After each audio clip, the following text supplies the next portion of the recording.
బంగ్లాదేశ్ పరిణామాలపై తెలంగాణ పోలీస్ శాఖ అలర్ట్ అయింది.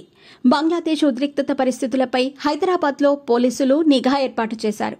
హైదరాబాద్లో ఉన్న బంగ్లాదేశీయులపై కూడా నిఘా పెట్టారు. హైదరాబాద్కు అక్రమంగా వస్తే చర్యలు తీసుకుంటామని పోలీసులు ఇప్పటికే హెచ్చరికలు జారీ చేశారు.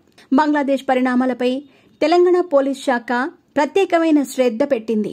బాలాపూర్ లిమిట్స్ లో 5,000 మందికి పైగా రోహింగ్యాలు ఉన్నట్లు పోలీసులు గుర్తించారు. కేంద్ర ప్రభుత్వం ఆదేశాలతో వారికి గుర్తింపు కార్డులు వచ్చాయని సిపి సుధీర్ బాబు తెలిపారు. ఇతర దేశాల నుండి వచ్చే వారిపై ఎప్పటికప్పుడు నిఘా ఉంటుందని పోలీసులు తెలిపారు. రాచకొండ కమిషనరేట్ పరిధిలో నివసిస్తున్న రోహింగ్యాలపై ఎప్పటికప్పుడు నిఘా ఉంటుందని సిపి సుధీర్ బాబు వెల్లడించారు. మరోవైపు బంగ్లాదేశ్లో జరుగుతున్న పరిణామాలపై తెలంగాణ డీజీపీ జితేందర్ స్పందించారు. బంగ్లాదేశ్ ఉద్రిక్తత పరిస్థితులపై హైదరాబాద్లో కూడా నిఘా పెట్టమన్నారు. హైదరాబాద్లో ఉన్న బంగ్లాదేశీయులపై నిఘా ఉంచామని, అయినా హైదరాబాద్కు అక్రమంగా వస్తే చర్యలు తీసుకుంటామని స్పష్టం చేశారు. కేంద్ర నిఘా వర్గాల హెచ్చరికల ప్రకారం చర్యలు తీసుకుంటామన్నారు.